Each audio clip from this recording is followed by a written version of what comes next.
Hello, my name's Tim Horton. I'm the South Australian Commissioner for Integrated Design and was appointed in July 2010 to a position to advise our Premier and Cabinet around issues of design and planning and development, seeing all three as part of that same equation.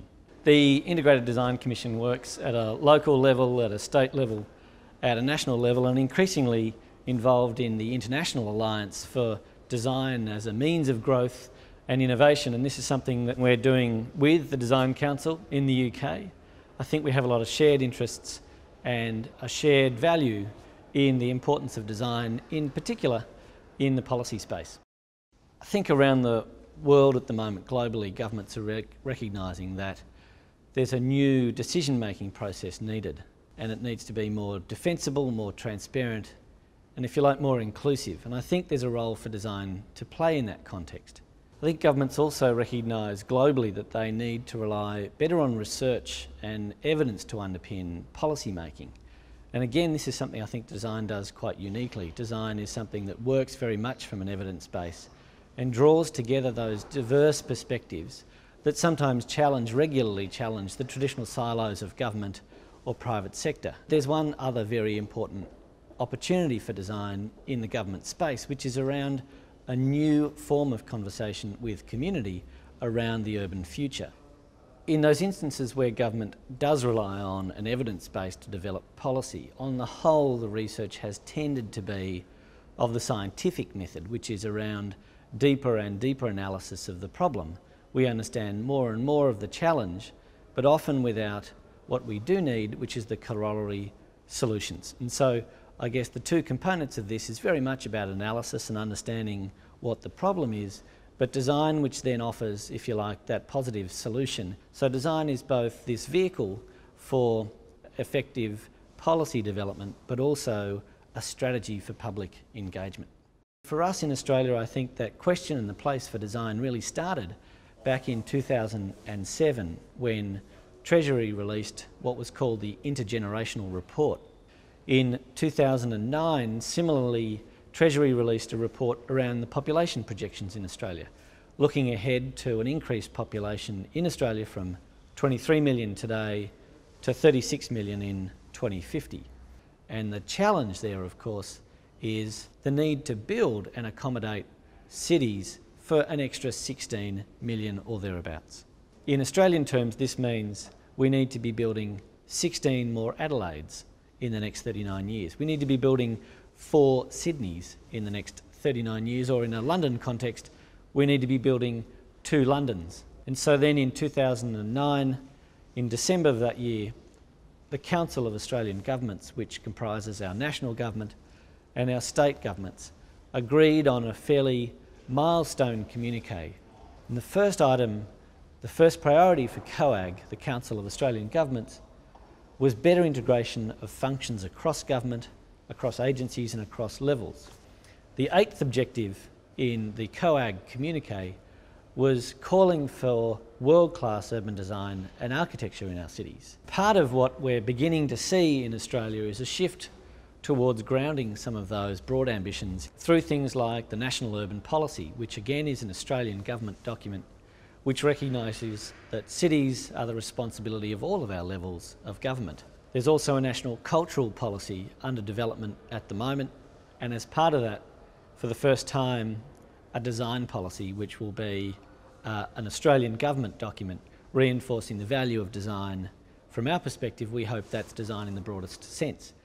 So the Integrated Design Strategy was first conceived in 2009. It was funded by the federal government in 2010 as the only national pilot looking at how we design, plan, build and govern cities differently into the future. In fact, the title for this pilot project became 5,000 plus. 5,000 is the zip code to inner Adelaide, and plus of course talks about beyond the postcode, the city beyond the postcode, the city beyond now, and those potentials into the future. It was launched in 2011 by our Deputy Premier and a series of mayors representing that local government partnership. And it will deliver back to the Australian government results in 2012. to be a replicable model that can be rolled out across the Australian landscape. We can't do this without challenging necessarily the traditional silos of government. In South Australia there's a great desire for more joined up government, and so the design strategy is a way of seeing not only a synthesis between traditional silos within government but also silos between sectors. So it's important that we understand the challenge of cities is absolutely an economic question, it's a planning question, but most importantly, how people interact with it into the future is ultimately a design question. We are based in a very simple premise with 5,000 plus, and that is to ask, to propose and to act. They're not designed to limit the conversation, they're designed to start the conversation. What we've uncovered is that the issues that have come up are very much overlapping, are in different spheres. They all connect. It is an exercise in solicited optimism, and that will become hopefully apparent as I get through the next 5 minutes or so. And so the three practices that we invited there, Taylor Cullity, Lethlean, Hassel and Tridenti Architects, in conversation with those people involved, we sort of looked at what were the kind of characteristic issues that might warrant some further study, if you like. They're all very complex and interconnected, entangled issues, and that in fact we need to tackle them in an integrated way. Can we imagine a very different western edge of our city? It comes down to lovability, not just livability. So the Monocle's recent Livable Cities Index talks about needing to do more than just be livable. We're all livable. We do that very well, but we want to be lovable. We want to be more. We want to be more than just tolerable or livable or pleasant. We've got an opportunity to be amazing. So what could it be? Do we want the traffic to continue to be the dominant force, or do we want the landscape to actually take over and people to take over this space so that the transport has to work within the natural environment? This is the fifth in a series of 5 forums. We've had quite an extraordinary experience over the last 4 months. We discovered 3 things that were consistent across all 4 forums, and I'm sure today is going to be the same. We also heard that it's about connectivity. And again, across all 4 forums, we're discovering that the systems approach is what is important, not the individual conversations and the siloed approach. We also heard consistently that it's about behaviour change, and it's about perception and attitude. It's about focusing our resources on the big picture initiatives, so that we start to create policy that allows for development and remove some of that red tape, make it easier for those developers and visionaries to come and create Adelaide to be an amazing, vibrant place. Yeah, definitely. I think increasing density in a central location.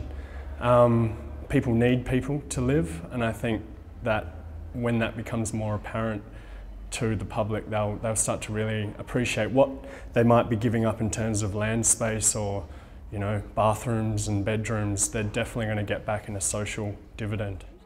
We are the people. So we're talking about leadership today, we're talking about Adelaide, we're talking about the inner rim of changing and transforming the city of Adelaide and beyond. We're not going to step away from our ambition that has been expressed in our local council commitments and plans and in our city plans. We're not going to step away from becoming a sustainable city. We're not going to step away from the goal of becoming livable and walkable. We're not going to resile from the difficulties faced with making the city more dense. We are going to transform the infrastructure. There is no question that we're not going to do that, but you and I know that there are many, many steps in order for us to achieve that goal, and it will be you and us together who will take those steps and transform your organisations and lead the people who work for you. So if I can leave you with perhaps 5 points that I hope can inform this afternoon's discussion. And most importantly, they are about working within the context of a much broader framework.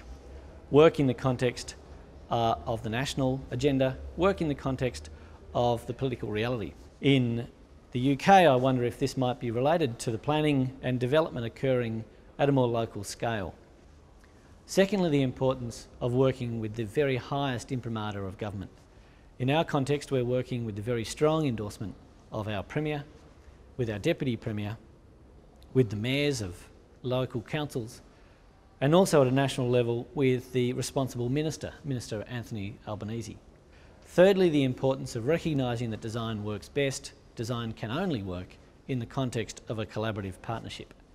Don't underestimate the importance of an engaged, visionary and energised civil service in building traction. Associated with an activated civil service is the need to build champions as well.